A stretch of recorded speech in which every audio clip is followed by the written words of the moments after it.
یہ تو ایک نصیحت ہے جو دنیا والوں کے لیے عام ہے۔ زمین اور آسمانوں میں کتنی ہی نشانیاں ہیں جن پر سے یہ لوگ گزرتے ہیں اور ذرا توجہ نہیں کرتے، یعنی ان میں اپنے رب کو نہیں پاتے، رب کی معرفت ان کے ذریعے حاصل نہیں کرتے۔ ان میں سے اکثر لوگ اللہ کو مانتے ہیں مگر اس طرح کہ اس کے ساتھ دوسروں کو بھی شریک ٹھہراتے ہیں، دوسروں کو اپنا سہارا بنا لیتے ہیں، ان کے گرویدہ ہو جاتے ہیں اور اللہ تعالیٰ کو بھلا دیتے ہیں۔ کیا یہ مطمئن ہیں کہ خدا کے عذاب کی کوئی بلا انہیں دبوچ نہ لے گی، یا بے خبری میں قیامت کی گھڑی اچانک ان پر نہ آ جائے گی؟ تم ان سے صاف کہہ دو، قُلْ هَٰذِهِ سَبِيلِي أَدْعُو إِلَى اللَّهِ، کہہ دیجئے میرا راستہ تو یہ ہے کہ میں اللہ کی طرف بلاتا ہوں۔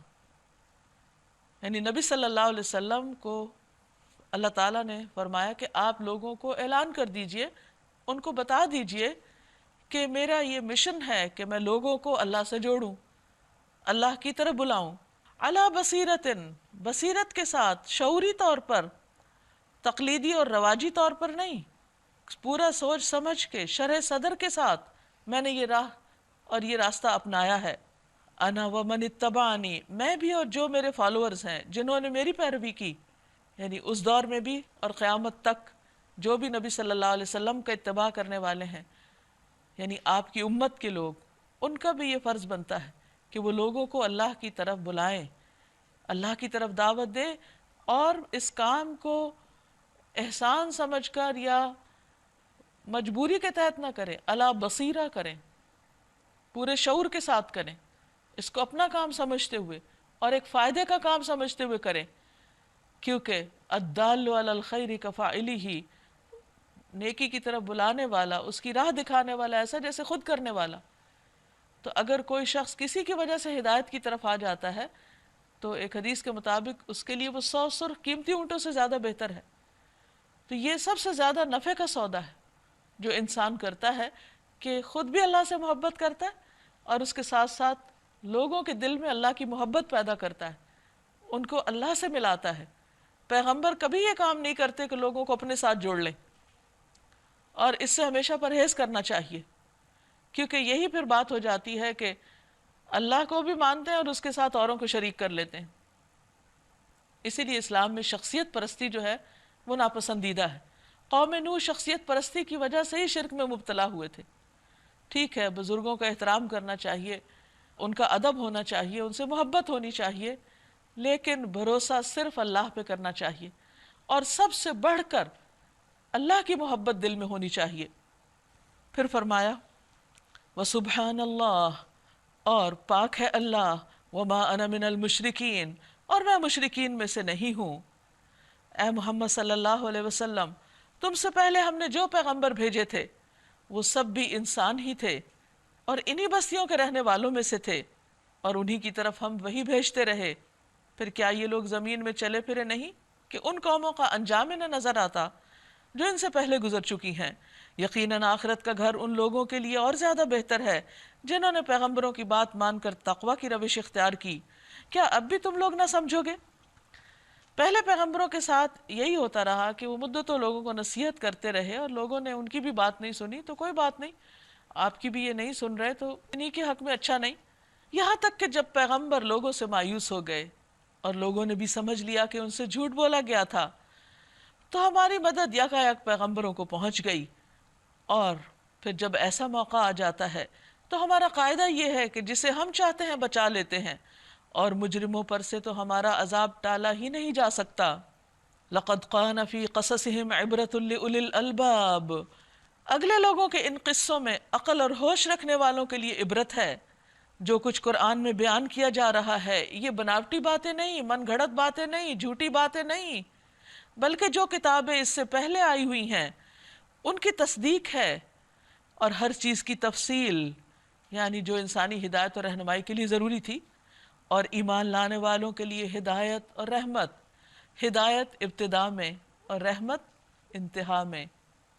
دنیا میں انسان اس کتاب سے ہدایت لیتا ہے، اور پھر جب ہدایت اختیار کر لیتا ہے تو اللہ تعالیٰ کی رحمت آنے لگتی ہے نتیجے کے طور پر، اور یہ کتاب سبب ہے، ذریعہ ہے اللہ کی رحمت پانے کا۔ لیکن کس کے لیے ہے یہ سب کچھ؟ لقوم یؤمنون، اس قوم کے لیے جو ایمان رکھتی ہو۔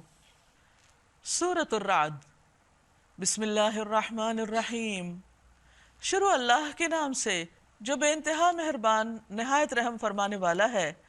الف لام میم را، الف لام میم را، تلک آیات الکتاب، یہ کتاب الہی کی آیات ہیں۔ والذی انزل الیک من ربک الحق، اور جو کچھ تمہارے رب کی طرف سے تم پر نازل کیا گیا ہے وہ عین حق ہے، بالکل سچ ہے۔ ولیکن اکثر الناس لا یؤمنون، مگر اکثر لوگ ایمان نہیں لاتے، وہ اس حق کو تسلیم نہیں کرتے، اس کو سچ نہیں سمجھتے۔ لیکن ایسا کرنے میں نقصان کس کا ہے؟ بتانے والے کا نہیں، انکار کرنے والوں کا۔ اللہ الذی رفع السماوات بغیر عمد ترونہا، وہ اللہ ہی ہے جس نے آسمانوں کو ایسے سہاروں کے بغیر قائم کیا جو تم کو نظر آتے ہوں۔ اور یہ بات اب تحقیقات سے بھی سامنے آئی ہے کہ جتنے بھی ستارے سیارے ہیں وہ باہم ایک غیر مرئی نظر نہ آنے والی قوت کے ذریعے تھامے ہوئے ہیں یا روک میں ہیں۔ اگر وہ ان سین پاور اس کو ہم مانتے ہیں تو جس نے یہ سب کچھ بنایا ہے اگر وہ ان سین ہے تو اس کو کیوں نہیں مانتے؟ ثم استوى على العرش وسخر الشمس والقمر، پھر وہ عرش پر مستوی ہوا، عرش پر استوا فرمایا، اور اس نے سورج اور چاند کو مسخر کیا، قانون اور ضابطے کا پابند کیا۔ کل یجری لاجل مسمی، سارے کے سارے ایک وقت مقرر تک کے لیے چل رہے ہیں، ایک وقت آئے گا کہ ان کی یہ رفتار اور ان کی یہ چال ٹھہر جائے گی، ختم ہو جائے گی۔ یدبر الامر یفصل الآیات، وہ معاملات کی تدبیر کرتا ہے، آیات کو کھول کھول کے بیان کرتا ہے۔ لعلکم بلقاء ربکم توقنون، تاکہ تم اپنے رب کی ملاقات پر یقین کرو کہ ایک دن اس کے سامنے اسی طرح تمہیں بھی جا ٹھہرنا ہے۔ یعنی ان ساری نشانیوں سے انسان کو جو سبق سیکھنا ہے وہ کیا؟ کہ ایک دن اپنے رب سے ملاقات کرنا ہوگی۔ وَهُوَ الَّذِي مَدَّ الْأَرْضَ وَجَعَلَ فِيهَا رَوَاسِيَ وَأَنْهَارًا، وہی ہے جس نے یہ زمین پھیلا رکھی ہے، اس میں پہاڑوں کے کھونٹے گاڑ دیے اور دریا بہا دیے، اسی نے ہر طرح کے پھلوں کے جوڑے پیدا کیے۔ وہی دن پر رات طاری کرتا ہے۔ ان ساری چیزوں میں بڑی نشانیاں ہیں ان لوگوں کے لیے جو غور و فکر سے کام لیتے ہیں۔ اور دیکھو زمین میں الگ الگ خطے پائے جاتے ہیں جو ایک دوسرے سے متصل واقع ہیں، یعنی ساتھ ساتھ ہیں، اور وہ سارے خطے الگ مزاج کے مالک ہیں۔ کہیں کچھ اگتا ہے، کہیں اگتا ہی نہیں ہے، کہیں بڑے بڑے درخت اگتے ہیں اور کہیں گھاس اگتی ہے۔ تو حیران کن حد تک زمین کی خاصیتیں ہمارے سامنے نظر آتی ہیں، اور بعض مفسرین نے اس سے معنی یہ لیا ہے کہ اسی طرح انسان ایک جگہ پر رہتے ہیں، ایک ماں باپ کی اولاد ہوتے ہیں، لیکن ان کی خاص خصوصیات اور ان کی عادات اور ان کے مزاج بالکل مختلف ہوتے ہیں۔ کچھ لوگ ایک ہی ماحول میں رہ کے بہت کچھ کر جاتے ہیں اور کچھ لوگ ان مواقع سے کچھ بھی فائدہ نہیں اٹھاتے۔ انگور کے باغ ہیں، کھیتیاں ہیں، کھجور کے درخت ہیں جن میں کچھ اکہرے ہیں، کچھ دوہرے، یعنی جڑ سے ایک شاخ ایک تنا نکلا اور کچھ سے دو۔ سب کو ایک ہی پانی سیراب کرتا ہے، یعنی مواقع سب کو ایکولی ملے ہوئے ہیں، لیکن ہم مزے میں کسی کو بہتر بنا دیتے ہیں اور کسی کو کم تر، یعنی اس کے باوجود فرق رہ جاتا ہے۔ آپ نے دیکھا ہوگا اگر آپ جیسے سبزی اگتی ہے تو اگر آپ غور کریں تو آپ بیج ڈالتے ہیں، اس سے ایک منا سا پودا نکلتا ہے، پھر وہ ایک بیل بنتی ہے، اور ساتھ ساتھ سبزی اترتی جاتی ہے، ساتھ ساتھ بیل بڑھتی جاتی ہے، پھر اس پر نئی سبزی لگتی ہے۔ کچھ سبزیاں پہلے اتارتے ہیں، کچھ بعد میں اتارتے ہیں، پھر اسی طرح ایک ہی درخت پر پھل لگتے ہیں، کچھ میٹھے ہوتے ہیں، جلدی پک جاتے ہیں، کچھ نہیں پکتے۔ یہ سارا انتظام کس نے رکھا؟ اگر ایسا ہوتا کہ سارے ایک مشینی انداز میں ایک ہی دن پک جاتے اور سارا پھل ایک ہی دن اتارنا ہوتا تو انسان کس طرح اس کو استعمال کر سکتا تھا؟ اب تو خیر ان کو پروسیس کر کے مختلف چیزیں بنا لی جاتی ہیں، لیکن ایک وقت تھا انسان کے پاس ان چیزوں کے سٹوریج کا کوئی طریقہ نہیں تھا، تو اس میں اللہ سبحانہ و تعالیٰ گریجولی اینڈ سلولی ایک کے بعد ایک نعمت انسان کو دیتے چلے جاتے ہیں، ان کو آہستہ آہستہ گرو کرتے چلے جاتے ہیں۔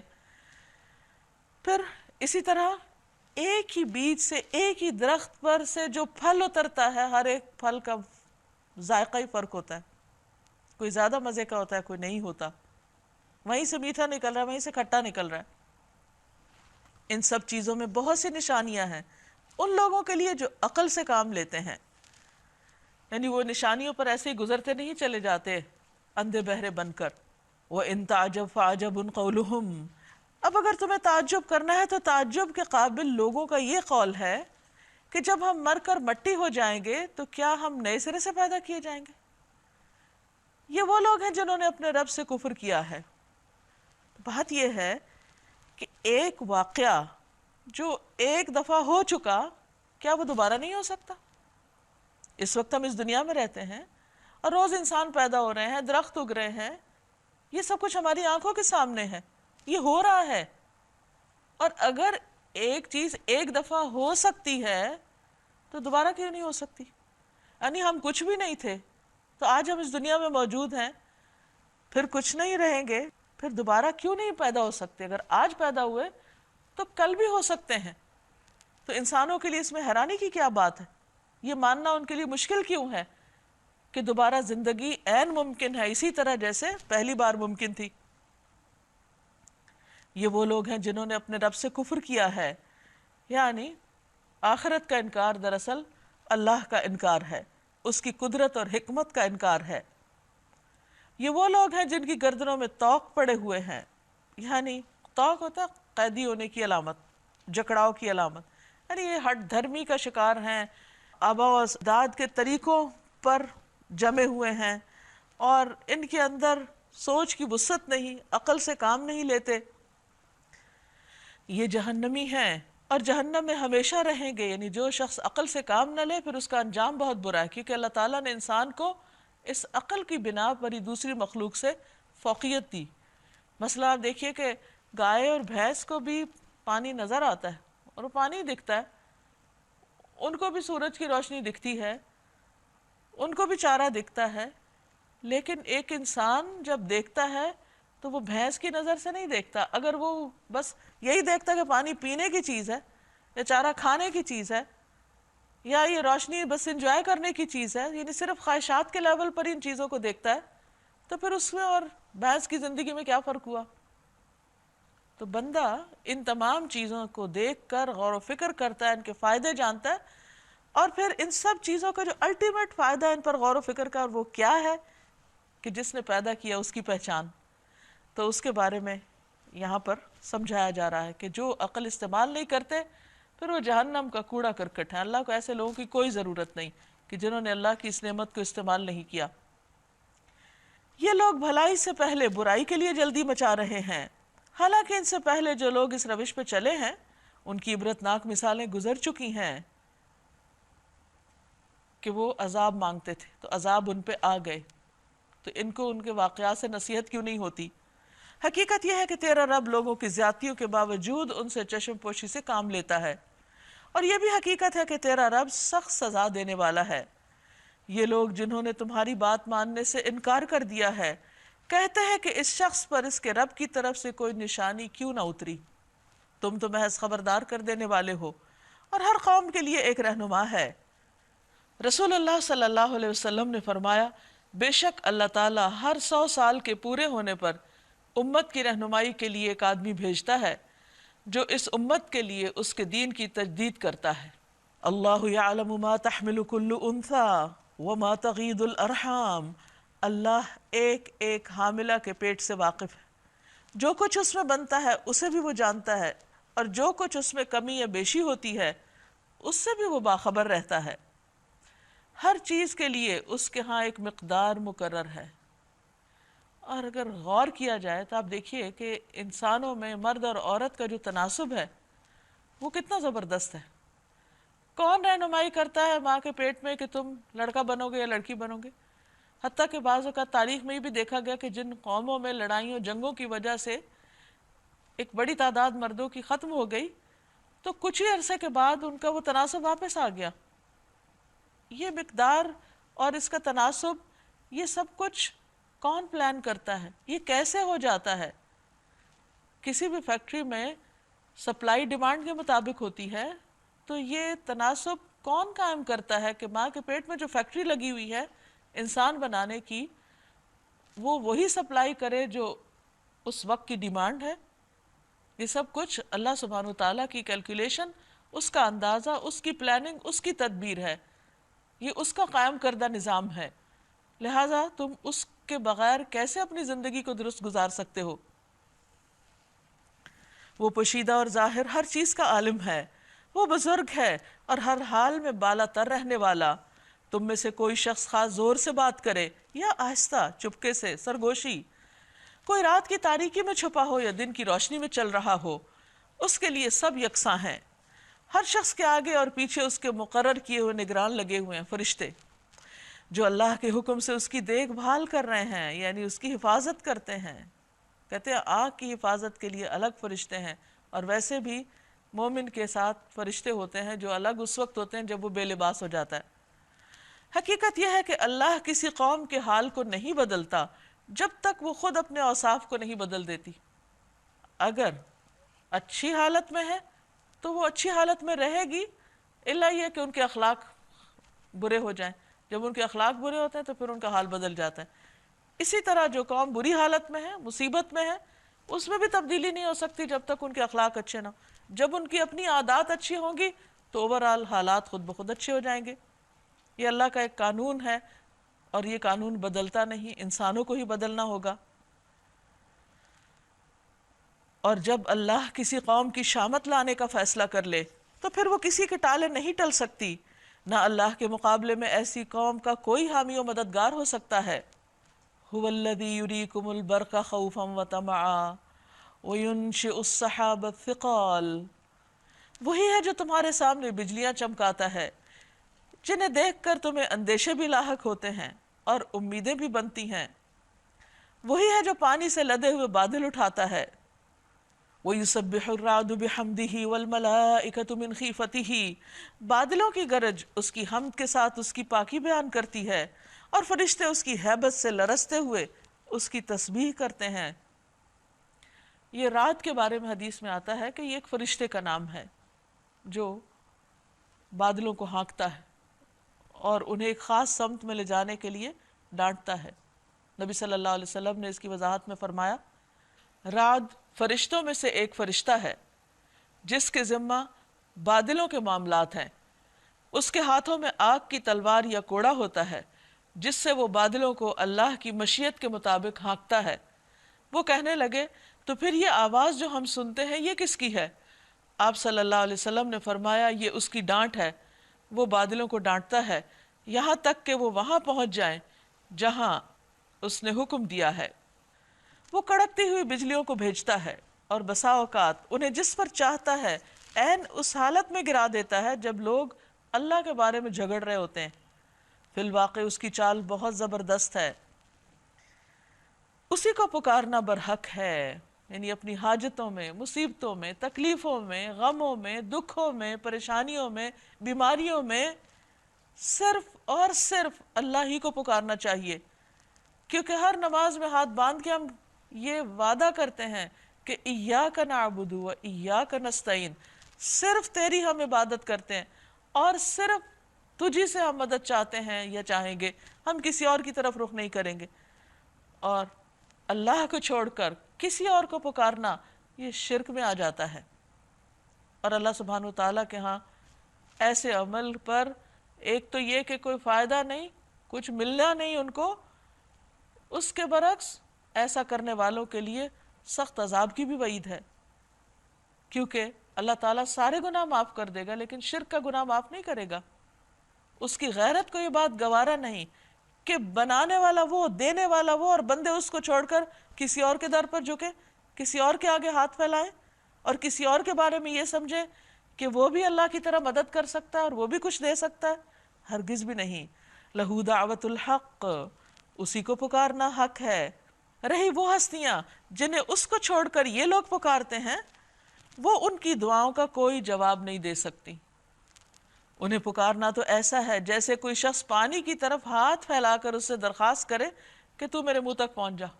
مثلا اگر ایک شخص دریا کے کنارے بھی بیٹھا ہو اور اس سے یہ بولے جائے کہ پانی میرے منہ پہ آ جاؤ، میرے منہ میں آ جاؤ، میرے منہ میں آ جاؤ، میرے منہ میں آ جاؤ، پانی نہیں آئے گا۔ یعنی اگر کوئی شخص پانی سے دعا کرتا ہے کہ پانی تم میرے منہ میں آ جاؤ، پانی نے کچھ نہیں کرنا، وہ تو بہتا جائے گا، وہ ایک طرف سے آئے گا دوسری طرف نکلتا جائے گا، کیونکہ وہ نہ سنتا ہے اور نہ ہی وہ اپنی مرضی سے کچھ کرتا ہے۔ اسی طرح اگر انسان اس کی طرف بھی ہاتھ پھیلائے اور کہے کہ آ جاؤ آ جاؤ آ جاؤ، وہ نہیں آئے گا، کیونکہ وہ اس کام کے لیے نہیں ہے کہ وہ بندوں کی مرضی کے تابع ہو یا بندوں کی پکار سنے۔ اسی طرح کافروں کی دعائیں بھی کچھ نہیں، یعنی اللہ کو چھوڑ کر کسی بت کے سامنے، کسی انسان کے سامنے، کسی کے آگے بھی جب وہ جھکتے ہیں یا اس کے آگے ہاتھ پھیلاتے ہیں یا اس سے مراد مانتے ہیں، فرمایا وہاں ان کے پاس کچھ اختیار ہی نہیں، انہوں نے نہ کچھ بنایا نہ وہ کسی چیز کے مالک، وہ کیا کر سکتے ہیں؟ تو یہ سب کچھ کیا ہے؟ وَمَا دُعَاءُ الْكَافِرِينَ إِلَّا فِي ضَلَالٍ۔ اسی طرح کافروں کی دعائیں بھی کچھ نہیں مگر ایک تیر بے ہدف، ایسی جگہ تیر پھینک رہے ہیں جہاں آگے کچھ بھی نہیں، یعنی ہوا میں تیر چھوڑ رہے ہیں۔ وہ تو اللہ ہی ہے جس کو زمین و آسمان کی ہر چیز کرہن سجدہ کر رہی ہے۔ وَلِلَّهِ يَسْجُدُ مَن فِي السَّمَاوَاتِ وَالْأَرْضِ طَوْعًا وَكَرْهًا۔ کچھ خوشی سے اللہ کے آگے جھکتے ہیں اور کچھ مجبوراً، جب کوئی مصیبت آتی ہے تب آ کے نماز پڑھ لیتے ہیں یا جھک جاتے ہیں، یہ تھوڑی عاجزی کا اظہار کرتے ہیں، جب مصیبت ٹل جاتی ہے پھر دوبارہ وہی اکڑ شروع ہو جاتی۔ وَظِلَالُهُمْ بِالْغُدُوِّ وَالْآصَالِ۔ اس کے برعکس دوسرے آبجیکٹس کچھ تو لٹرلی اس کے آگے جھکے ہوئے ہیں، جیسے آپ دیکھیے بھیڑ بکریاں جو ہیں وہ ہر وقت رکوع کی حالت میں، کچھ جانور زمین پر رینگ رہے ہیں وہ ایک طرح سے سجدے کی حالت میں، کچھ جانور جو ہیں وہ اللہ سبحانہ وتعالیٰ کے حکم سے تیر رہے ہیں، کچھ ہوا میں اڑ رہے ہیں، اللہ ہی کی بات مان رہے ہیں۔ لیکن جیسے درخت ہیں ان کی شاخیں جھکی ہوئی ہیں، پہاڑوں کی چوٹیاں ہیں وہ اپنی نیچر کے اعتبار سے جھک نہیں سکتی، تو ایسے آبجیکٹس جو ایک ہی جگہ سٹل ہیں، ان کے سائے زمین پہ لیٹے ہوئے ہیں، وہ ایک طرح سے سجدہ کر رہے ہیں۔ تو کائنات کی ایک ایک چیز مسلمان ہے، ایک ایک چیز اللہ کی فرما بردار ہے، وہ وہی کام کر رہی ہے جس کا اللہ نے ان کو حکم دیا۔ ہوا کو اگر چلنے کا حکم دیا جس جس جگہ کی طرف، تو وہ اس کے علاوہ کچھ اور نہیں کرنے لگتی، وہ ضد لگا کے بیٹھ نہیں جاتی کہ نہیں آج میری یہ بات مانی جائے تو میں چلوں گی، جیسے انسان کرتے ہیں۔ ہاں ایک انسان ایسی ناشکری مخلوق ہے کہ جس کے لیے ساری کائنات خدمت میں لگی ہے وہی اپنے رب کو بھول جاتی۔ تو اس لیے ہم سب کو اپنے رویوں پر غور کرنا چاہیے۔ ان سے پوچھو آسمان و زمین کا رب کون ہے؟ کہو اللہ۔ پھر ان سے کہو جب حقیقت یہ ہے تو کیا تم نے اسے چھوڑ کر ایسے معبودوں کو اپنا کارساز ٹھہرا لیا جو خود بھی اپنے لیے کسی نفع نقصان کا اختیار نہیں رکھتے؟ قل هل يستوي الاعمى والبصير۔ کہو کیا اندھا اور آنکھوں والا دونوں برابر ہو سکتے ہیں؟ یعنی دیکھنے والا وہ ہے جس کو کائنات کی نشانیاں نظر آ رہی ہیں، اور اندھا کون ہے کہ جو ان سب چیزوں کی طرف سے غافل ہے، اس نے آنکھیں بند کی ہوئی ہیں۔ ام هل تستوي الظلمات والنور۔ کیا روشنی اور تاریکیاں یکساں ہوتی ہیں؟ یعنی روشنی سے مراد علم حق ہے، نور ہے، قرآن کی روشنی ہے، اور اندھیرے کیا ہے؟ جہالت کے اندھیرے، تاریکیاں۔ یعنی ایک شخص کا علم رکھنا، معرفت رکھنا اور نہ رکھنا برابر نہیں ہوا کرتا۔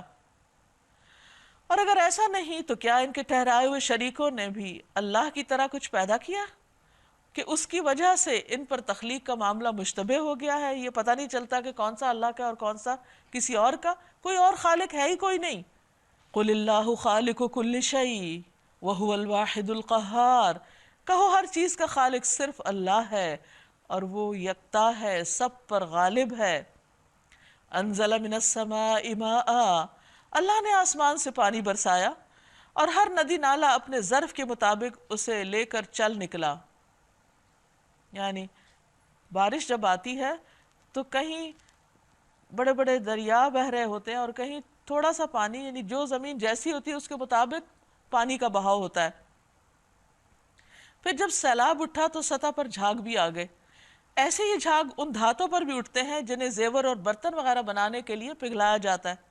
اسی مثال سے اللہ حق اور باطل کے معاملے کو واضح کرتا ہے۔ جو جھاگ ہے وہ اڑ جایا کرتا ہے، اور جو چیز انسانوں کے لیے نفع مند ہے وہ زمین میں ٹھہر جاتی ہے۔ اس طرح اللہ تعالیٰ مثالوں سے اپنی بات سمجھاتا ہے۔ اب اس میں دو مثالیں دی گئیں، دو چیزیں بتائی گئیں۔ جب بارش برستی ہے تو پانی جہاں اکٹھا ہوتا ہے وہاں زمین کی گھاس پھوس وغیرہ اوپر اٹھ کے آ جاتی ہے، اور جب تیزی سے بہتا ہے تو جھاگ بھی پیدا ہو جاتی.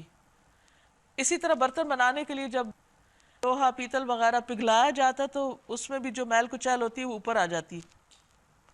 اب ہوتا کیا ہے کہ تھوڑی دیر کے بعد وہ جھاگ اڑ جاتا ہے، ختم ہو جاتا ہے، اور جو پیور خالص چیز ہے وہ باقی رہتی اور لوگ اس سے فائدہ اٹھاتے ہیں. پانی بھی صاف جو ہوتا ہے اس سے فائدہ اٹھایا جاتا ہے. اسی طرح دھاتیں بھی جو صاف ہو جاتی ہیں ان سے برتن وغیرہ بنا لیے جاتے ہیں. اس مثال سے کیا بات سمجھ میں آتی ہے کہ اللہ سبحانہ وتعالیٰ مختلف طریقوں سے انسان کا امتحان کرتے رہتے ہیں. آزمائشیں آتی، پھر کیا ہوتا ہے کہ ان آزمائشوں کے بعد انسان کے اندر جو میل کچیل ہوتی ہے وہ نکل جاتی، اور جو اس کے اندر خالص ایمان یا اس کے مضبوط عقائد ہوتے ہیں وہ جمے رہتے ہیں اور فائدہ مند ہوتے ہیں. اس سے آگے مزید فائدہ اس کو پہنچتا ہے کیونکہ اس کی زندگی کا رخ درست ہو جاتا ہے. اور پھر یہ قاعدہ سمجھایا گیا کہ جو نفع مند چیز ہوتی ہے وہ زمین پر قرار پاتی ہے، ٹکتی. یعنی جو حق بات ہوتی ہے، جو سچی اور خالص بات ہوتی ہے، جو نیک عمل ہوتا ہے، جو صحیح عقائد ہوتے ہیں، یا جو اچھا انسان ہوتا ہے، جو آزمائشوں کی بھٹی سے گزر کر بالکل خالص نتھر کر صاف ہو چکا ہوتا ہے، پھر وہ زمین میں استقامت اختیار کرتا ہے، جم جاتا ہے، ہدایت پر خود بھی ہوتا ہے اور دوسروں کو بھی فائدہ پہنچاتا ہے. لیکن جو بیکار چیزیں ہوتی ہیں وہ بہت جلد اپنا وجود کھو دیتی ہیں. تو کسی بھی امتحان یا آزمائش پر ایک تو انسان کو پریشان نہیں ہونا چاہیے کہ وہ انسان کو بہتر انسان بنانے کے لیے آتی، اور دوسری طرف یہ کہ کوئی انسان انڈیویجولی یا کوئی قوم اسی وقت دنیا میں اپنے قدم جما سکتی ہے جب وہ لوگوں کے لیے فائدہ مند ہو، جب وہ دوسروں کو فائدہ پہنچانے والے ہوں. جو قومیں صرف ہاتھ پھیلاتی ہیں اور صرف لینے والی ہوتی ہیں اور دوسروں کی محنت سے کھانے والی ہوتی ہیں، وہ دنیا میں نہ عزت پاتی ہیں اور نہ ہی ان کی کوئی قدر و قیمت ہوتی ہے، نہ ان کی کوئی عزت ہوتی ہے، نہ ان کا کوئی مقام ہوتا ہے. ایسے لوگوں کے لیے ذلت کے سوا کچھ نہیں. تو یہ ہمیں ڈیسائیڈ کرنا ہے کہ ہم اپنے اندر کی گندگیوں کو، جھاگ کو، ہلکے پن کو، شیلونیس کو اپنے سے دور کریں اور لوگوں کے فائدے کے بن جائیں، تاکہ دنیا میں بھی اور آخرت میں بھی اللہ کے ہاں مقام پائیں. کذالک یضرب اللہ الامثال، اسی طرح اللہ مثالوں سے اپنی باتیں سمجھاتا ہے. للذین استجابوا لربہم الحسنی، جن لوگوں نے اپنے رب کی دعوت قبول کر لی ان کے لیے بھلائی ہے، اور جنہوں نے اسے قبول نہ کیا اگر زمین کی ساری دولت کے بھی مالک ہوں اور اتنی ہی اور فراہم کر لیں تو وہ خدا کی پکڑ سے بچنے کے لیے اس سب کو فدیے میں دے ڈالنے پر تیار ہو جائیں گے. یہ وہ لوگ ہیں جن سے بری طرح حساب لیا جائے گا، اور ان کا ٹھکانہ جہنم ہے جو بہت ہی برا ٹھکانہ ہے. یعنی اچھا کرنے والوں کے لیے اچھائی، اور جو اللہ کی بات نہ مانے ان کے لیے سخت قسم کی سزا. یہ اب ہم پر ڈیپینڈ کرتا ہے کہ ہم کس چیز کو اختیار کرتے ہیں. ماننے اور نہ ماننے میں بہت بڑا فرق ہے. أَفَمَن يَعْلَمُ أَنَّمَا أُنزِلَ إِلَيْكَ مِن رَّبِّكَ الْحَقُّ كَمَنْ هُوَ أَعْمَىٰ، بھلا یہ کس طرح ممکن ہے کہ وہ شخص جو تمہارے رب کی اس کتاب کو جو اس نے تم پر نازل کی ہے حق جانتا ہے، یعنی مان لیتا ہے، اور وہ شخص جو اس کی حقیقت کی طرف سے اندھا ہے، اس کو مانتا ہی نہیں، پڑھتا ہی نہیں، سمجھتا ہی نہیں، کیا دونوں یکساں ہو جائیں گے؟ نصیحت تو دانش مند لوگ ہی قبول کرتے ہیں، یعنی بات وہی مانتے ہیں، عمل وہی بدلتے ہیں جو عقل مند ہوتے ہیں. اور ان کا طرز عمل یہ ہوتا ہے کہ اللہ کے ساتھ اپنے عہد کو پورا کرتے ہیں. یہ ماننے کی سب سے پہلی علامت ہے. اسے مضبوط باندھنے کے بعد اسے توڑ نہیں ڈالتے. ان کی روش یہ ہوتی ہے کہ اللہ نے جن جن رشتوں کو برقرار رکھنے کا حکم دیا انہیں برقرار رکھتے ہیں، ان تعلقات کو قائم کرتے ہیں، اپنی مرضی سے اس میں گڑبڑ نہیں کرتے، اپنے رب سے ڈرتے ہیں اور اس بات کا خوف رکھتے ہیں کہ کہیں ان سے بری طرح حساب نہ لیا جائے. کیونکہ صلہ رحمی جو ہے وہ انسان کی زندگی میں بھی اضافہ کرتی ہے، اس کے رزق میں بھی اضافہ کرتی، جیسا کہ ایک حدیث میں آتا ہے. ابن عمر سے روایت ہے، جو اپنے رب کا تقوی اختیار کرے اور صلہ رحمی کرے یعنی رشتوں کو جوڑے، اس کی موت میں تاخیر کر دی جاتی ہے، یعنی عمر میں برکت ہوتی، اور اس کے مال میں اضافہ کر دیا جاتا ہے، اور اس کے گھر والے اس سے محبت کرنے لگتے ہیں. ابو ہریرہ رضی اللہ عنہ سے روایت ہے کہ رسول اللہ صلی اللہ علیہ وسلم نے فرمایا جو شخص صلہ رحمی کے لیے جتنا عطیہ دیتا ہے اللہ اس کے مال میں اتنا ہی اضافہ کرتا ہے. یعنی انسان جب اپنے رشتہ داروں پر خرچ کرتا ہے تو اللہ تعالیٰ اس کے مال میں اور برکت دیتا ہے. ان کا حال یہ ہوتا ہے کہ اپنے رب کی رضا کے لیے صبر سے کام لیتے ہیں. یعنی بندوں سے کوئی تکلیف پہنچ جائے، نفس کے کچھ ایسے وسوسے ہوں، مالی نقصان ہوں یا کچھ بھی، تو اپنے رب کی خوشی کے لیے، اس کو راضی رکھنے کے لیے صبر کر جاتے، کوئی شکوہ نہیں کرتے، کوئی منفی طریقہ اختیار نہیں کرتے. نماز قائم کرتے ہیں، ہمارے دیے ہوئے رزق میں سے علانیہ اور پوشیدہ خرچ کرتے ہیں. یعنی اللہ سے ناراض ہو کے نہیں بیٹھ جاتے بلکہ آئندہ بھی خیر و بھلائی کے کام کرتے رہتے ہیں، اور برائی کو بھلائی سے دفع کرتے ہیں. یعنی بدی کے مقابلے میں بدی نہیں کرتے بلکہ نیکی کرتے ہیں. شر کا مقابلہ شر سے نہیں خیر سے کرتے ہیں. اور نبی صلی اللہ علیہ وسلم نے اس پر تلقین بھی کی ہے کہ لوگوں تم اپنے طرز عمل کو دوسروں کے طرز عمل کا تابع نہ کرو. یعنی اپنا ریموٹ کنٹرول ان کے ہاتھ میں مت دو، اور یہ مت کہو کہ اگر لوگ اچھا کریں گے تو ہم بھی اچھے کریں گے، اور اگر لوگ ظلم کریں گے تو ہم بھی ظلم کریں گے. نہیں، تم اپنے نفس کو ایک قاعدے کا پابند بناؤ. لوگ نیکی کریں تو تم نیکی کرو، اگر لوگ بدسلوکی کریں تو تم ظلم نہ کرو، یعنی تم اچھا کرو. رسول اللہ صلی اللہ علیہ وسلم نے فرمایا جب تم برائی کا ارتکاب کر بیٹھو تو اس کے ساتھ ہی نیکی کر لینا تاکہ برائی کا اثر زائل ہو جائے. چھپی ہوئی برائی کے بدلے نیکی بھی چھپی ہوئی کی جائے گی، اور اعلانیہ برائی کے بدلے نیکی بھی اعلانیہ کی جائے گی. یعنی ایک قاعدہ ہے، ایک طریقہ ہے. آخرت کا گھر انہی لوگوں کے لیے ہے، یعنی ایسے باغ جو ان کی ابدی قیام گاہ ہوں گے، وہ خود بھی ان میں داخل ہوں گے، ان کے آباء و اجداد اور ان کی بیویوں اور ان کی اولاد میں سے جو جو نیک ہیں وہ بھی ان کے ساتھ وہاں جائیں گے. بہترین مقام، ملائکہ ہر طرف سے ان کے استقبال کے لیے آئیں گے. اب دیکھیے جیسے آپ کہیں مہمان جاتے ہیں تو آپ کا جتنا اچھا استقبال کیا جاتا ہے اتنے ہی خوش ہوتے ہیں. تو ایسے لوگ جو رب کے پیارے ہوں گے، جنت میں فرشتے ان کا استقبال کریں گے جو بھی اپنی فیملیز کے ساتھ جا رہے ہوں گے، اور ان سے کہیں گے تم پر سلامتی ہے، تم نے دنیا میں جس طرح صبر سے کام لیا اس کی وجہ سے آج تم اس کے مستحق ہوئے ہو. تو جتنی بڑی آزمائش ہوتی ہے اس کے لیے اتنا بڑا صبر چاہیے ہوتا ہے، اور اس کے لیے اتنا ہی بڑا اجر ہوتا ہے کہ اللہ کی ساری مخلوق انسان کے لیے دعائیں کرتی ہے اور انسان کے لیے خوشی کا اظہار کرتی ہے، اس کا استقبال کرتی ہے.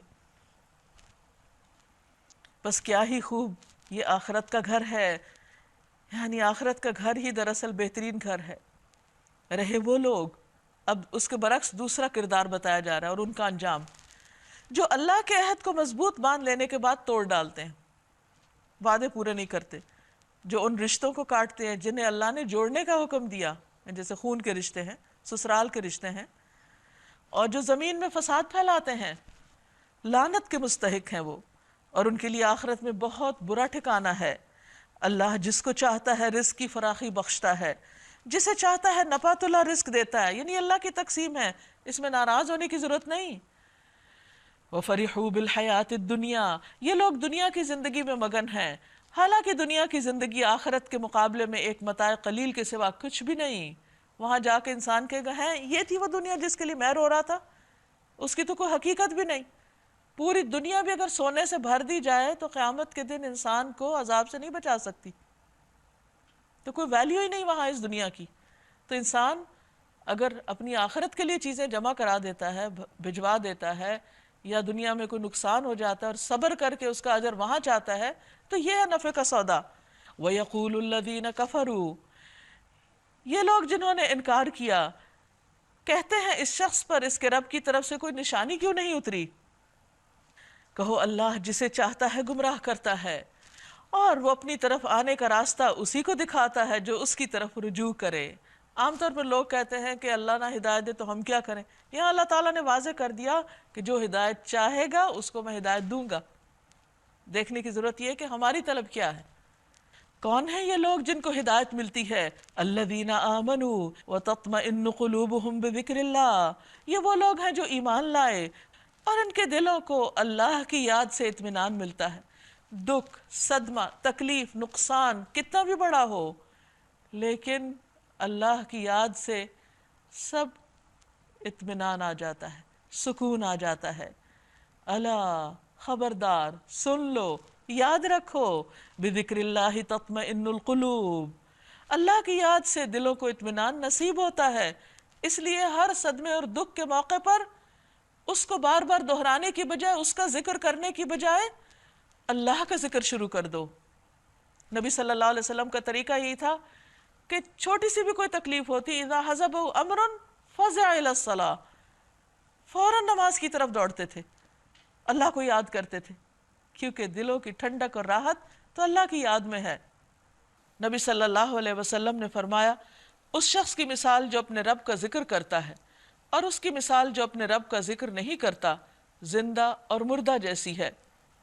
الذین آمنوا، یہ وہ لوگ ہیں جو ایمان لائے، وعملوا الصالحات، اور انہوں نے اچھے کام کیے، طوبی لہم، ان کے لیے خوشخبریاں ہیں، ان کے لیے طوبیٰ ہے، وحسن مآب، اور اچھا انجام، یہی لوگ خوش نصیب ہیں۔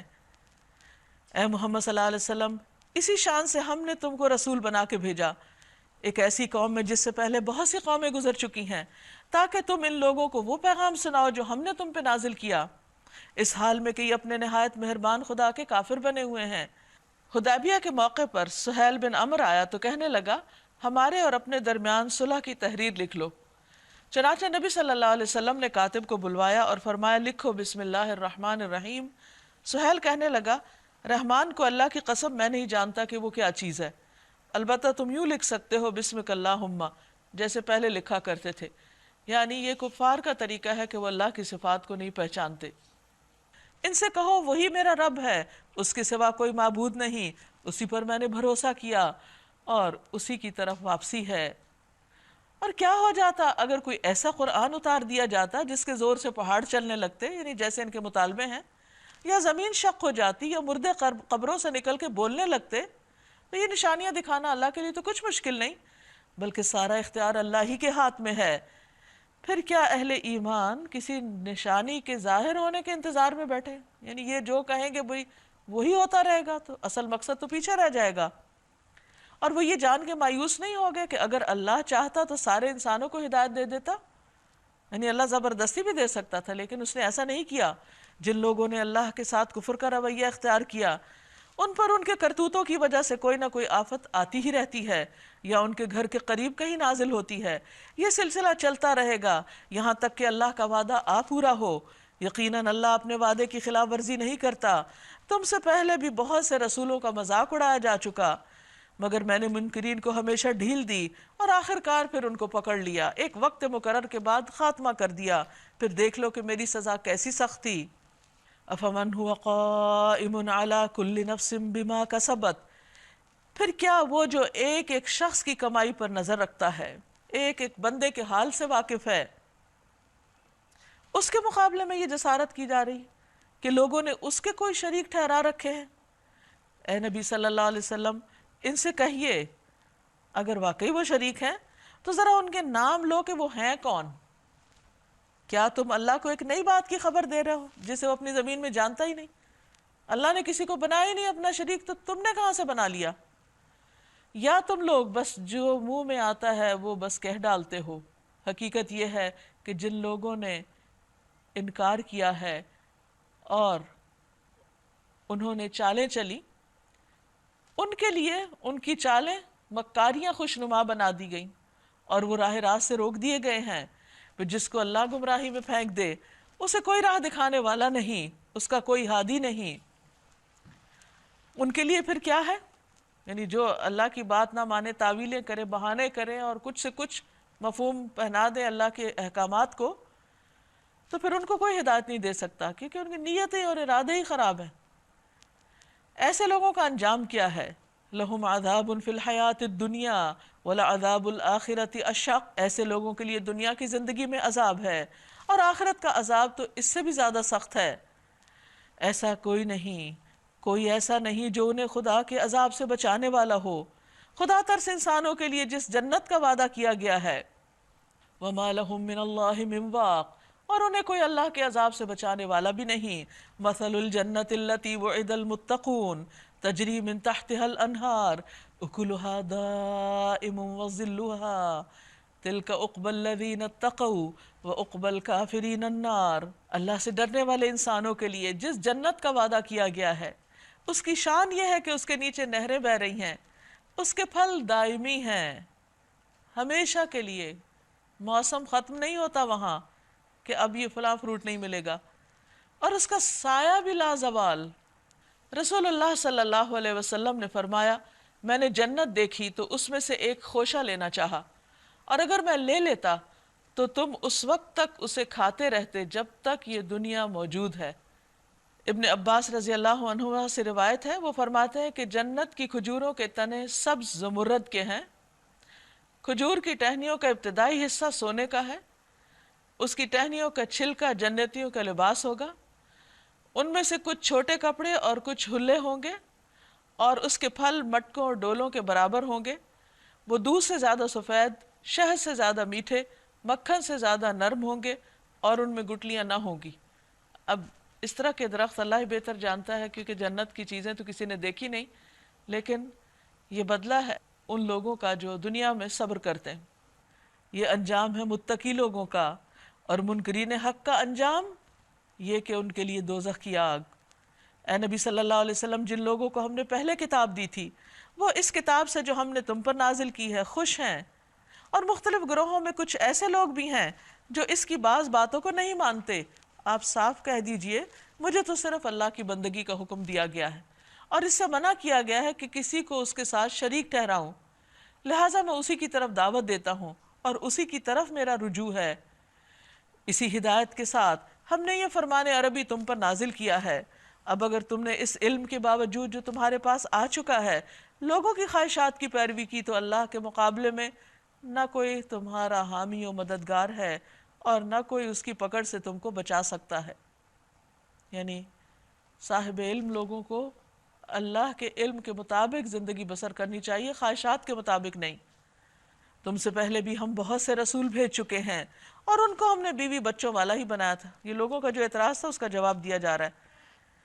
اور کسی رسول کی بھی یہ طاقت نہ تھی کہ اللہ کے اذن کے بغیر خود کوئی نشانی لا دکھاتا۔ ہر دور کے لیے ایک کتاب ہے، اللہ جو کچھ چاہتا ہے مٹا دیتا ہے، اور جس چیز کو چاہتا ہے قائم رکھتا ہے۔ ام الکتاب اسی کے پاس ہے۔ یعنی چاہے انسانوں کی تقدیر کا معاملہ ہو، چاہے قرآن کی آیات ہوں اور احکامات ہوں، جسے چاہے منسوخ کر دے، جس کو چاہے باقی رکھے، جی چاہے تبدیلی کر دے، سب کا اختیار اسی کے پاس ہے، اور وہی قادر مطلق ہے۔ اور اے نبی صلی اللہ علیہ وسلم، جس برے انجام کی دھمکی ہم ان لوگوں کو دے رہے ہیں اس کا خواہ کوئی حصہ ہم آپ کو جیتے جی دکھا دیں یا اس کے ظاہر ہونے سے پہلے آپ کو اٹھا لیں، بہرحال آپ کا کام صرف پہنچا دینا ہے اور حساب لینا ہمارا کام ہے۔ کیا یہ لوگ دیکھتے نہیں کہ ہم اس زمین پر چلے آ رہے ہیں اور اس کا دائرہ ہر طرف سے تنگ کرتے چلے آ رہے ہیں؟ یعنی کافروں کے لیے جگہ چھوٹی ہوتی جا رہی ہے، اسلام پھیلتا چلا جا رہا ہے، اور ہم دیکھتے ہیں کہ مکہ میں سمٹ کے ایک طرح سے رہ گئے، اور پھر مکہ جب فتح ہو گیا تو وہاں سے وہ مرکز بن کے ہر طرف اسلام کے دورے کا ذریعہ اور سبب بن گیا۔ اللہ حکومت کر رہا ہے، کوئی اس کے فیصلوں پر نظر ثانی کرنے والا نہیں، اور اسے حساب لیتے کچھ دیر نہیں لگتی۔ ان سے پہلے جو لوگ ہو گزرے ہیں وہ بھی بڑی بڑی چالیں چل چکے ہیں، مگر اصل فیصلہ کن چال تو پوری کی پوری اللہ ہی کے ہاتھ میں ہے۔ وہ جانتا ہے کہ کون کیا کچھ کمائی کر رہا ہے، اور عنقریب یہ منکرین حق دیکھ لیں گے کہ انجام کس کا بخیر ہوتا ہے۔ یہ منکرین کہتے ہیں کہ تم خدا کے بھیجے ہوئے نہیں ہو۔ کہو میرے اور تمہارے درمیان اللہ کی گواہی کافی ہے، اور پھر ہر اس شخص کی گواہی جو کتاب آسمانی کا علم رکھتا ہے، جو صحیح صحیح اس کی روشنی میں پھر گواہی دے سکتا ہے۔ سورۃ ابراہیم، بسم اللہ الرحمن الرحیم۔ شروع اللہ کے نام سے جو بے انتہا مہربان نہایت رحم فرمانے والا ہے۔ الف لام را، الف لام را، کتاب انزلناہ الیک لتخرج الناس من الظلمات الی النور۔ یہ ایک کتاب ہے جس کو ہم نے تمہاری طرف نازل کیا ہے تاکہ تم لوگوں کو تاریکیوں سے نکال کر روشنی میں لاؤ، ان کے رب کی توفیق سے، اس خدا کے راستے پر جو زبردست اور اپنی ذات میں آپ محمود ہے، اور زمین اور آسمانوں کی ساری موجودات کا مالک ہے.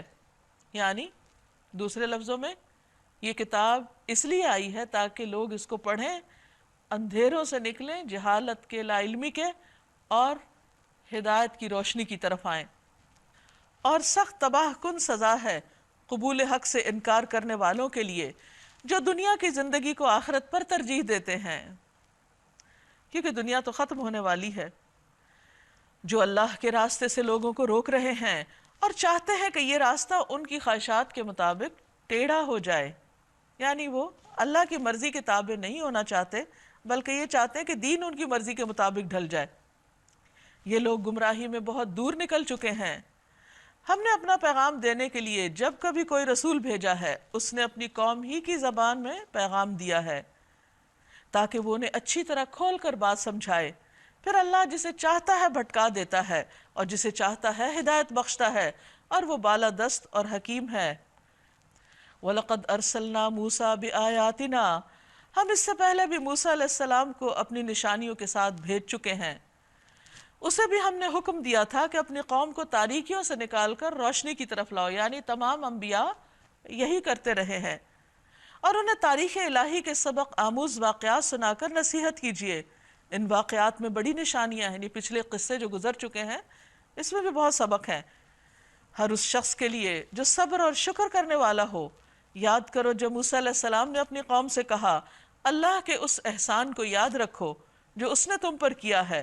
اس نے تم کو فرعون والوں سے چھڑایا جو تم کو سخت تکلیفیں دیتے تھے، تمہارے لڑکوں کو قتل کر ڈالتے، تمہاری عورتوں کو زندہ بچا کر رکھتے. اس میں تمہارے رب کی طرف سے تمہاری بہت بڑی آزمائش تھی. اور یاد رکھو تمہارے رب نے خبردار کر دیا کہ اگر تم شکر گزار بنو گے تو میں تم کو اور زیادہ نوازوں گا. رسول اللہ صلی اللہ علیہ وسلم نے فرمایا، اللہ تعالیٰ اپنے بندوں کو نفع پہنچانے کے لیے کچھ لوگوں کو بطور خاص نعمتیں عطا کرتا ہے، یعنی ان کو دوسروں کے مقابلے میں خاص نعمتیں دے دیتا ہے. اگر وہ خرچ کرتے رہتے ہیں تو وہ انعامات برقرار رہتے ہیں، اور اگر وہ رک جائیں تو وہ ان سے سلب کر کے دوسروں کو عطا کر دیتا ہے. تو نعمتوں کو برقرار رکھنے کا طریقہ کیا ہے کہ انسان انہیں دوسروں پر خرچ کرتا رہے، اور اگر ناشکری کی تو بے شک میرا عذاب بھی بہت سخت ہے. یہ موسیٰ علیہ السلام بنی اسرائیل کو کچھ نصیحتیں کر رہے ہیں، کچھ تلقین کر رہے ہیں. اور موسیٰ علیہ السلام نے کہا اگر تم کفر کرو اور زمین کے سارے رہنے والے بھی کافر ہو جائیں تو اللہ بے نیاز اور اپنی ذات میں آپ محمود ہے، تعریف والا ہے. کیا تمہیں ان قوموں کے حالات نہیں پہنچے جو تم سے پہلے گزر چکی ہیں؟ قوم نوح، عاد، سمود اور ان کے بعد آنے والی بہت سی قومیں جن کا شمار بس اللہ ہی کو معلوم ہے. یعنی لوگوں کو تو یہ بھی نہیں پتا کہ وہ کتنی تھیں، ان کا نمبر بھی نہیں پتا، اور ان کا نام، حال، حلیہ، کلچر سب کچھ ملیا میٹ ہو گیا، کچھ بھی نہیں پتا کسی کو. ان کے رسول جب ان کے پاس صاف صاف باتیں اور کھلی کھلی نشانیاں لیے ہوئے آئے تو انہوں نے اپنے منہ میں ہاتھ دبا لیے، حیرانی کا اظہار کیا اور کہا جس پیغام کے ساتھ تم بھیجے گئے ہو ہم اس کو نہیں مانتے، اور جس چیز کی تم ہمیں دعوت دیتے ہو اس کی طرف سے ہم سخت خلجان آمیز شک میں پڑے ہوئے ہیں. ان کے رسولوں نے کہا کیا خدا کے بارے میں شک ہے جو آسمانوں اور زمین کا خالق ہے؟ یعنی یہ بھی کوئی شک والی بات ہے. وہ تمہیں بلا رہا ہے تاکہ تمہارے قصور معاف کرے اور تم کو ایک مدت مقرر تک مہلت دے. انہوں نے جواب دیا تم کچھ نہیں مگر ویسے ہی انسان جیسے ہم ہیں، یعنی تکبر میں آگے، اور کہا چونکہ تم انسان ہو اس لیے ہم تمہاری بات نہیں مانتے. تم ہمیں ان ہستیوں کی بندگی سے روکنا چاہتے ہو جن کی بندگی باپ دادا کے وقت سے ہوتی چلی آئی. اچھا تو لاؤ کوئی کھلی دلیل، صریح سند. ان کے رسولوں نے ان سے کہا واقعی ہم کچھ نہیں مگر تم جیسے ہی انسان. کس قدر ان کے اندر عاجزی تھی. لیکن اللہ اپنے بندوں میں سے جس کو چاہتا ہے نوازتا ہے، یعنی اللہ نے ہمیں تمہاری ہدایت کے لیے مبعوث کیا، اور یہ ہمارے اختیار میں نہیں کہ ہم تمہیں کوئی سند لا دیں، وہ بھی اللہ دے گا تو دکھا سکیں گے. سند تو اللہ ہی کے اذن سے آ سکتی ہے، اور اللہ ہی پر اہل ایمان کو بھروسہ کرنا چاہیے. اور کیوں نہ ہم اللہ پر بھروسہ کریں جبکہ ہماری زندگی کی راہوں میں اس نے ہماری رہنمائی کی. جو اذیتیں تم لوگ ہمیں دے رہے ہو ہم ان پر صبر کریں گے، اور اللہ ہی پر توکل کرنے والوں کو توکل کرنا چاہیے کیونکہ وہی بھروسے کے لائق ہے. آخر کار منکرین نے اپنے رسولوں سے کہہ دیا کہ یا تو تمہیں ہماری ملت میں واپس آنا ہوگا ورنہ ہم تمہیں اپنے ملک سے نکال دیں گے، یعنی ہم تم ساتھ نہیں رہ سکتے۔ تب ان کے رب نے ان پر وحی بھیجی، ہم ان ظالموں کو ہلاک کر دیں گے اور ان کے بعد تمہیں زمین میں آباد کریں گے، یہ انعام ہے اس کا جو میرے حضور جواب دہی کا خوف رکھتا ہو اور میری وعید سے ڈرتا ہو۔ انہوں نے فیصلہ چاہا تھا تو اس طرح ان کا فیصلہ ہوا، اور ہر جبار دشمن حق نے منہ کی کھائی۔ پھر اس کے بعد آگے اس کے لیے جہنم ہے، وہاں اسے کچھ لہو کا سا پانی پینے کو دیا جائے گا، یعنی وہ جو زخمی ہوں گے جہنمی آگ کے اندر جلنے کی وجہ سے، اس کا جو پیپ نکلے گی اور جو پانی نکلے گا وہی واپس ان کو پینے کو دے دیا جائے گا۔ نبی صلی اللہ علیہ وسلم نے فرمایا جب دوزخیوں کے سر پر گرم پانی ڈالا جائے گا تو گرم پانی اندر کو اترتا ہوا پیٹ تک پہنچ جائے گا اور ان چیزوں کو کاٹ ڈالے گا جو پیٹ کے اندر ہیں، یعنی آنتے وغیرہ، یہاں تک کہ وہ گرم پانی پیٹ کے اندر کی چیزوں کو کاٹتا اور گلاتا ہوا پیروں کے راستے سے باہر نکال دے گا۔ اور السحر کے یہی معنی ہیں۔ پھر وہ دوزخی کہ جس کے ساتھ گرم پانی کا یہ عمل ہوگا پھر پہلے جیسا ہو جائے گا، جسے وہ زبردستی حلق سے اتارنے کی کوشش کرے گا اور مشکل سے ہی اتار سکے گا۔ ایسی چیز تو اندر اترنا مشکل ہو جاتی ہے، اس کے اندر جو سمیل اور اس کا جو ذائقہ اور اس کی جو شکل، موت ہر طرف سے اس پر چھائی ہوئی ہوگی مگر وہ مرنے نہ پائے گا۔ یعنی جہنم کی ایک مصیبت یہ ہے کہ ثم لا يموت فيها ولا يحيا، اس میں نہ کوئی جیے گا اور نہ مرے گا، نہ وہ زندگی ہے اور نہ وہ موت ہے۔ اور آگے ایک سخت عذاب اس کی جان کا لاگو رہے گا۔ جن لوگوں نے اپنے رب سے کفر کیا ان کے اعمال کی مثال اس راکھ کی سی ہے جسے ایک طوفانی دن کی آندھی نے اڑا دیا۔ راکھ کا اپنا کوئی وزن ہی نہیں ہوتا، بڑے سے بڑا درخت کاٹ کے بھی اگر آپ جلائیں تو اس کی راکھ، اس کو اگر آپ تولیں، اٹھائیں، پکڑیں تو اس کی کوئی حقیقت نہیں۔ اسی طرح جو لوگ ایمان نہ لائیں وہ کتنے بھی اچھے کام کریں وہ سب راکھ کی طرح اڑ جائیں گے، وہ اپنے کیے کا کچھ بھی پھل نہ پا سکیں گے۔ یہی پرلے درجے کی گمگشتگی ہے، گمراہی ہے۔ کیا تم دیکھتے نہیں ہو کہ اللہ نے آسمان و زمین کی تخلیق کو حق پر قائم کیا ہے؟ تو جو لوگ ناحق چلے وہ پھر سوائے بھٹکنے کے اور کچھ نہیں پائیں گے۔ وہ چاہے تو تم لوگوں کو لے جائے اور ایک نئی مخلوق تمہاری جگہ لے آئے، ایسا کرنا اللہ پر کچھ بھی مشکل نہیں۔ اور یہ لوگ جب اکٹھے اللہ کے سامنے بے نقاب ہوں گے تو اس وقت ان میں سے جو دنیا میں کمزور تھے وہ ان لوگوں سے جو بڑے بنے ہوئے تھے کہیں گے دنیا میں ہم تمہارے تابع تھے، اب کیا تم اللہ کے عذاب سے ہم کو بچانے کے لیے بھی کچھ کر سکتے ہو؟ وہ جواب دیں گے اگر اللہ نے ہمیں نجات کی کوئی راہ دکھائی ہوتی تو ہم ضرور تمہیں بھی دکھا دیتے۔ اب تو یکساں ہے خواہ ہم جزا فضا کریں یا صبر، بہرحال ہمارے بچنے کی کوئی صورت نہیں۔ اور جب فیصلہ چکا دیا جائے کون کہے گا حقیقت یہ ہے کہ اللہ نے جو وعدے تم سے کیے تھے وہ سب سچے تھے اور میں نے جتنے وعدے کیے ان میں سے کوئی بھی پورا نہیں کیا، یعنی وہ اپنی بے وفائی کا علل اعلان اظہار کر دے گا۔ میرا تم پر کوئی زور تو نہ تھا، میں نے اس کے سوا کچھ نہیں کیا کہ اپنے رستے کی طرف تمہیں دعوت دی اور تم نے میری دعوت پہ لبیک کہا، کیونکہ تمہاری مرضی بھی وہی تھی۔ اب مجھے ملامت نہ کرو، اپنے آپ ہی کو ملامت کرو، کیونکہ قصور تمہارا اپنا ہے، میرا کام تو صرف تمہیں ایک غلط چیز کی طرف اٹریکٹ کرنا تھا۔ یہاں نہ میں تمہاری فریاد رسی کر سکتا ہوں اور نہ تم میری، اس سے پہلے جو تم نے مجھے خدائی میں شریک بنا رکھا تھا میں اس سے بری ذمہ ہوں۔ ایسے ظالموں کے لیے تو دردناک سزا یقینی ہے، بخلاف اس کے جو لوگ دنیا میں ایمان لائے، جنہوں نے نیک عمل کیے، وہ ایسے باغوں میں داخل کیے جائیں گے جن کے نیچے نہریں بہتی ہوں گی، وہاں وہ اپنے رب کے اذن سے ہمیشہ رہیں گے، وہاں ان کا استقبال سلامتی کی دعا سے کیا جائے گا، تحیتہم فیہا سلام۔ الم تر کیف ضرب اللہ مثلا کلمۃ طیبۃ کشجرۃ طیبہ، کیا تم دیکھتے نہیں کہ اللہ نے کلمہ طیبہ کو کس چیز سے مثال دی، لا الہ الا اللہ کو کس طرح بیان کیا؟ اس کی مثال ایسی ہے جیسے ایک اچھی ذات کا درخت جس کی جڑ زمین میں گہری جمی ہوئی ہو اور شاخیں آسمان تک پہنچی ہوئی ہوں، یعنی بلند و بالا درخت، ہر آن وہ اپنے رب کے حکم سے پھل دے رہا ہے۔ یہ مثالیں اللہ اس لیے دیتا ہے کہ لوگ ان سے سبق لیں۔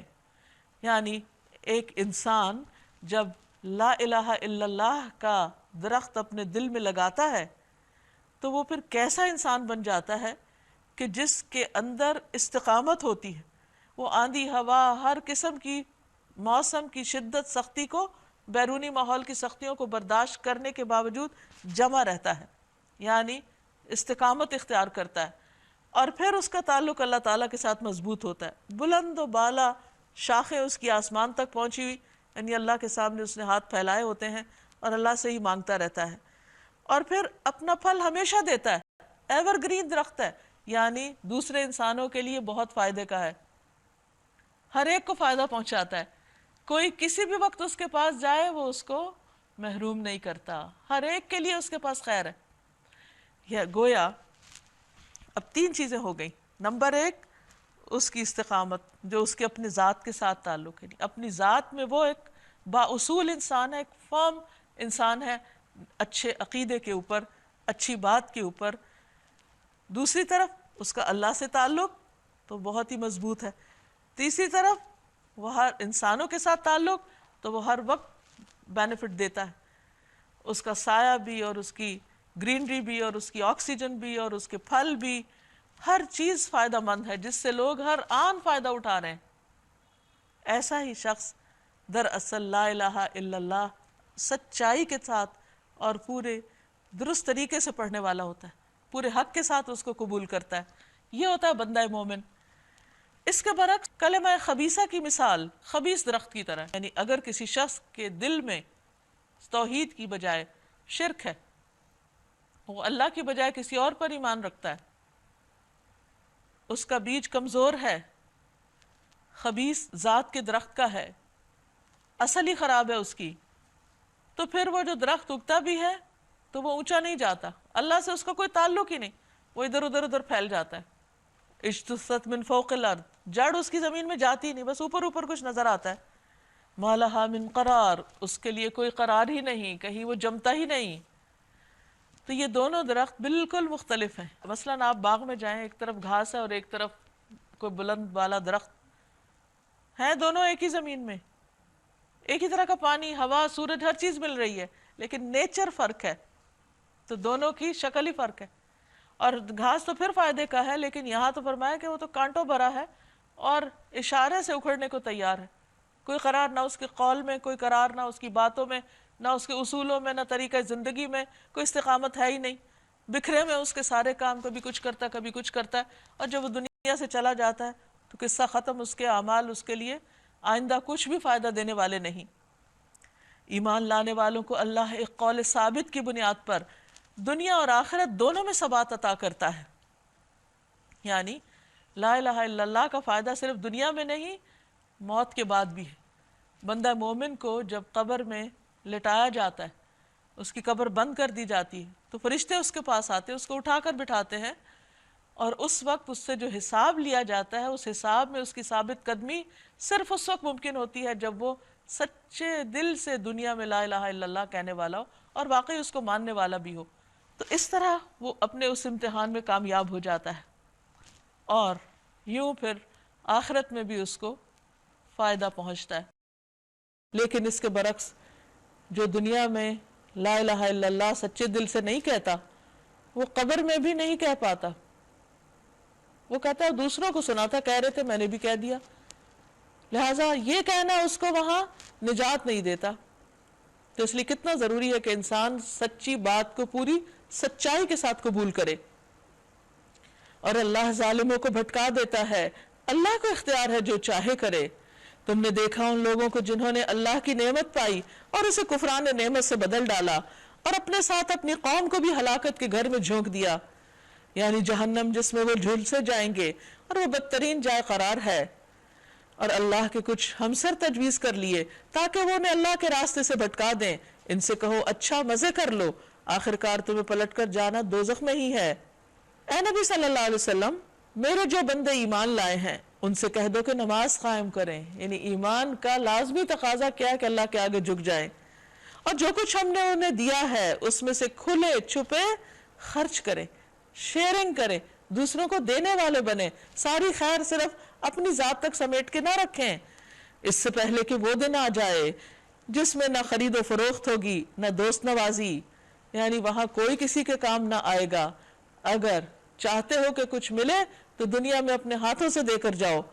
اللہ وہی تو ہے زمین اور آسمانوں کو پیدا کیا اور آسمان سے پانی برسایا، پھر اس کے ذریعے سے تمہاری رزق رسانی کے لیے طرح طرح کے پھل پیدا کیے. جس نے کشتی کو تمہارے لیے مسخر کیا کہ سمندر میں اس کے حکم سے چلے، اور دریاؤں کو تمہارے لیے مسخر کیا. جس نے سورج اور چاند کو تمہارے لیے مسخر کیا. لگاتار چلتے چلے جا رہے ہیں، کبھی رکتے ہی نہیں. اور رات اور دن کو تمہارے لیے مسخر کیا، سب اپنے اپنے ٹائم پہ آ رہے ہیں جا رہے ہیں. جس نے وہ سب کچھ تمہیں دیا جو تم نے مانگا. اگر تم اللہ کی نعمتوں کا شمار کرنا چاہو تو کر نہیں سکتے. وَإِن تَعُدُّوا نِعْمَةَ اللَّهِ لَا تُحْصُوهَا، کیونکہ ایک نعمت کے اندر پھر اتنی نعمتیں ہیں. ویسے ایک پھل کو آپ دیجئے، اس کا ذائقہ، اس کے رنگ، اس کی خوشبو، پھر اس کے اندر جو وٹامنز ہیں، جو اس کے فائدے ہیں، جو اس میں بیماریوں کے لیے شفا ہے، اور بے پناہ چیزیں، صرف اس کا رنگ ہی دیکھ کے جو ہمیں خوشی حاصل ہوتی ہے، یہ ساری چیزیں جو ہیں یہ اتنی زیادہ ہیں. یہ تو وہ ہے نا جو ظاہری نظر آنے والی میں نے ذکر کی، لیکن بہت سے ایسے بینیفٹس ہیں جو ابھی تک انسانوں نے جانے ہی نہیں. حقیقت یہ ہے کہ انسان بڑا ہی بے انصاف اور ناشکرا ہے کہ وہ اللہ کی نعمتیں استعمال کر کے شکر بھی ادا نہیں کرتا. وَإِذْ قَالَ إِبْرَاهِيمُ رَبِّ اجْعَلْ هَذَا الْبَلَدَ آمِنًا، یاد کرو وہ وقت جب ابراہیم علیہ السلام نے دعا کی تھی کہ پروردگار اس شہر کو امن والا شہر بنا، یعنی جب خانہ کعبہ تعمیر کر لیا تھا. مجھے اور میری اولاد کو بت پرستی سے بچا، کیونکہ ابراہیم علیہ السلام دنیا کے باقی حصوں کو چھوڑ کر اس جگہ پر اپنی اولاد کو اس لیے لا بسائے تھے تاکہ وہ توحید پر قائم رہیں. پروردگار ان بتوں نے بہتوں کو گمراہی میں ڈالا ہے، کہیں ایسا نہ ہو کہ میری اولاد کو بھی ڈال دیں. لہٰذا ان میں سے جو میرے طریقے پر چلے وہ میرا ہے، اور جو میرے خلاف طریقہ اختیار کرے یعنی شرک والا تو یقیناً تو درگزر کرنے والا ہے، پھر تیرا فیصلہ ہے. بد دعا پھر بھی نہیں دی. پروردگار میں نے ایک بے آب و گیاہ وادی میں اپنی اولاد کے ایک حصے کو تیرے محترم گھر کے پاس لا بسایا. کیسی قربانی، یعنی اپنے سے دور یہاں ان کو لا بسایا. پروردگار یہ میں نے اس لیے کیا ہے کہ یہ لوگ یہاں نماز قائم کریں، لہٰذا تو لوگوں کے دلوں کو ان کا مشتاق بنا اور انہیں کھانے کو پھل دے، شاید کہ یہ شکر گزار بنے. اب آپ دیکھیے، روحانی ضرورت بھی، مادی ضرورت بھی، جذباتی ضرورت بھی، ساری ضرورتوں کے لیے دعا مانگ رہے ہیں، اور اللہ سے مانگ رہے ہیں. صرف اپنے لیے نہیں، اپنی اولادوں کے لیے. ہم سب کے لیے ایک بہترین نمونہ ہے ابراہیم علیہ السلام. شاید کہ یہ شکر گزار بنے، لیکن الٹیمیٹ کیا مقصود ہے کہ اللہ کے بندے بنے، شکر ادا کریں. پروردگار تو جانتا ہے جو کچھ ہم چھپاتے ہیں اور جو کچھ ہم ظاہر کرتے ہیں، اور واقعی اللہ سے کچھ بھی چھپا ہوا نہیں، کچھ بھی نہیں، نہ زمین میں نہ آسمانوں میں. الحمدللہ، شکر ہے اس اللہ کا جس نے مجھے اس بڑھاپے میں اسماعیل اور اسحاق جیسے بیٹے دیے. اولاد کی نعمت پر شکر گزار ہیں. حقیقت یہ ہے کہ میرا رب ضرور دعا سنتا ہے، کیونکہ حضرت اسحاق علیہ السلام اس وقت پیدا ہوئے تھے جب ان کی والدہ کی عمر 90 سال تھی، اور وہ ابراہیم علیہ السلام خود 100 سال کے تھے. تو اس کا خاص طور پر شکر ادا کر رہے ہیں. اور پھر دعاؤں کی قبولیت کی بات کہ اللہ تعالیٰ ضرور دعا سنتا ہے، یہ ایک پیغمبر کا تجربہ بھی ہے، اور اس کے یقین اور اس کے ایمان کی علامت بھی ہے یہ الفاظ. رب اجعلنی مقیم الصلاۃ. اب آپ کیا دعائیں مانگتے ہیں ان کے مستقبل کے لیے؟ اے میرے پروردگار مجھے نماز قائم کرنے والا بنا، اور میری اولاد میں سے بھی، یعنی میری اولاد کو بھی نماز کا پابند بنا. حقیقت یہ ہے کہ جو شخص خود شوق سے عبادت کرتا ہے وہ ضرور چاہتا ہے کہ اس کی اولاد بھی اللہ کی فرما بردار اور عبادت گزار ہو. پروردگار میری دعا قبول فرما. ربنا وتقبل دعا. ربنا اغفر لی ولوالدی وللمؤمنین یوم یقوم الحساب. اے پروردگار مجھے اور میرے والدین کو اور سب ایمان لانے والوں کو اس دن معاف کر دینا جب حساب قائم ہوگا. کتنی خوبصورت دعا ہے. صرف اپنے بچوں کے لیے نہیں، ساری انسانیت کے لیے، سب لوگوں کے لیے دعا کر رہے ہیں. سارے ایمان لانے والوں کے لیے دعا کر رہے ہیں. پھر فرمایا اب یہ ظالم لوگ جو کریں، ایک طرف تو ابراہیم علیہ السلام کا طرز عمل ہے، اور دوسری طرف ان کے جو فالوورز اس وقت مکہ میں ہیں جو علیہ السلام کو پریشان کر رہے ہیں، یہ کیا طریقہ اختیار کر رہے ہیں. فرمایا اب یہ ظالم جو کچھ کر رہے ہیں اللہ کو تم اس سے غافل نہ سمجھو. سب اللہ کی نظر میں کہ کون کیا کرتا ہے. اللہ تو انہیں ٹال رہا ہے اس دن کے لیے جب حال یہ ہوگا کہ آنکھیں پھٹی کی پھٹی رہ جائیں گی. سر اٹھائے بھاگے چلے جا رہے ہوں گے، یعنی خوف زدہ. یہ قیامت کے دن کی بات ہو رہی. نظریں اوپر جمی رہیں گی، دل اڑے جاتے ہوں گے، یعنی خوف اور گھبراہٹ کے مارے کسی چیز کا ہوش نہ ہوگا. اے محمد صلی اللہ علیہ وسلم اس دن سے آپ انہیں ڈرائیں جبکہ عذاب انہیں آ لے گا. اس وقت یہ ظالم کہیں گے اے ہمارے رب ہمیں تھوڑی سی مہلت دے دے، تھوڑا سا وقت اور دے دے، ہم تیری دعوت کو لبیک کہیں گے اور رسولوں کی پیروی کریں گے، مگر اس وقت کوئی فائدہ نہ ہوگا. کہا جائے گا کیا تم وہی لوگ نہیں ہو جو اس سے پہلے قسمیں کھا کھا کر کہتے تھے کہ ہم پر تو کبھی زوال آنا ہی نہیں، حالانکہ تم ان قوموں کی بستیوں میں رہ بس چکے تھے جنہوں نے اپنے اوپر آپ ظلم کیا تھا اور دیکھ چکے تھے کہ ہم نے ان سے کیا سلوک کیا، اور ان کی مثالیں دے دے کر ہم تمہیں بھی سمجھا چکے تھے. انہوں نے اپنی ساری ہی چالیں چل دیکھیں مگر ان کی ہر چال کا توڑ اللہ کے پاس تھا، اگرچہ ان کی چالیں ایسی غضب کی تھیں کہ پہاڑ اس سے ٹل جائیں. پس اے نبی صلی اللہ علیہ وسلم آپ ہرگز یہ گمان نہ کریں کہ اللہ کبھی اپنے رسولوں سے کیے ہوئے وعدوں کے خلاف کرے گا، کبھی نہیں. اللہ زبردست اور انتقام لینے والا ہے. ڈراؤ انہیں اس دن سے جبکہ زمین اور آسمان بدل کر کچھ سے کچھ کر دیے جائیں گے. اس موقع پر ایک یہودی نے پوچھا تھا کہ پھر ہم کہاں ہوں گے؟ تو آپ نے فرمایا تھا کہ صراط پر، اور سب کے سب اللہ واحد قہار کے سامنے بے نقاب حاضر ہو جائیں گے. کوئی لباس انسان پہ نہ ہوگا اور کوئی کسی کے پیچھے چھپ نہ سکے گا. اس روز تم مجرموں کو دیکھو گے کہ زنجیروں میں ہاتھ پاؤں جکڑے ہوئے، تارکول کے لباس پہنے ہوئے، یعنی جہنم والوں کا لباس ایسا ہوگا جیسے کالے رنگ کا پینٹ ان کے اوپر پھیر دیا گیا ہے، اور آگ کے شعلے ان کے چہروں پر چھا رہے ہوں گے. ہر شخص اپنے اپنے اعمال کے مطابق جہنم میں یا آگ میں ڈوبا ہوا ہوگا. جو بڑے مجرم ہوں گے وہ سارے کے سارے آگ کے اندر ہوں گے. یہ اس لیے ہوگا کہ اللہ ہر شخص کو اس کے کیے کا بدلہ دے گا. اللہ کو حساب لیتے کچھ دیر نہیں لگتی. ھذا بلاغ للناس، یہ ایک پیغام ہے سب انسانوں کے لیے. وَلِيُنذَرُوا بِهِ، اور یہ اس لیے بھیجا گیا ہے کہ لوگوں کو اس سے خبردار کیا جائے، اس انجام کے بارے میں ان کو بتا دیا جائے. وَلِيَعْلَمُوا، اور تاکہ وہ جان لیں، معلوم کر لیں. کیا بات؟ کس چیز کا علم حاصل کریں؟ انما هو الہ واحد، کہ وہ بس ایک ہی الہ ہے، تمہارا معبود حقیقی بس ایک اللہ ہے. وَلِيَذَّكَّرَ أُولُو الْأَلْبَابِ، اور تاکہ عقل مند لوگ ہوش میں آ جائیں، نصیحت پکڑ لیں. یہ ہے اس قرآن کی آمد کا مقصد. وآخر دعوانا ان الحمد للہ رب العالمین. یہاں ہمارا 13واں پارہ مکمل ہوا. اب میں آپ سے گزارش کروں گی کہ آپ میں سے جو بھی اپنے کوئی کمنٹس، کوئی ریفلیکشنز، کوئی خیالات، کسی بھی چیز کا اظہار کرنا چاہیں تو یو آر موسٹ ویلکم. جو آیت آپ کو اچھی لگی اگر اس کو شیئر کرنا چاہیں تو اٹس اپ ٹو یو. یعقوب علیہ السلام اپنے بیٹے کو سمجھا رہے ہیں کہ جب انہوں نے خواب دیکھا تو ان کو سمجھا رہے ہیں کہ یہ تم اپنے بڑے بھائیوں سے نہیں بتانا. اس میں یہ بھی بتایا جا رہا ہے کہ دو ماؤں کی اولادوں کا جو ہے کس طرح کیا ہوتا ہے اور کس طریقے، تو وہ سمجھا رہے ہیں کہ ان کو پتا تھا کہ وہ جو ہے وہ ان سے جیلس ہیں، تو ان کو بتانا چاہ رہے ہیں کہ تم ان کو نہیں بتانا کہ کہیں تمہارے ساتھ کوئی زیادتی نہ کر دیں. اور پھر جو ہے سورۃ ابراہیم میں جو ہے ایک عورت کا کردار بھی دکھایا جا رہا ہے کہ حضرت ابراہیم علیہ السلام جو ہے وہ بچے کو اور ماں کو چھوڑ کے ایک بیابان جگہ پہ جا رہے ہیں، اور وہ عورت جو ہے ان سے کوئی شکوہ اور شکایت نہیں کر رہی. یہ بہت بڑی بات ہے.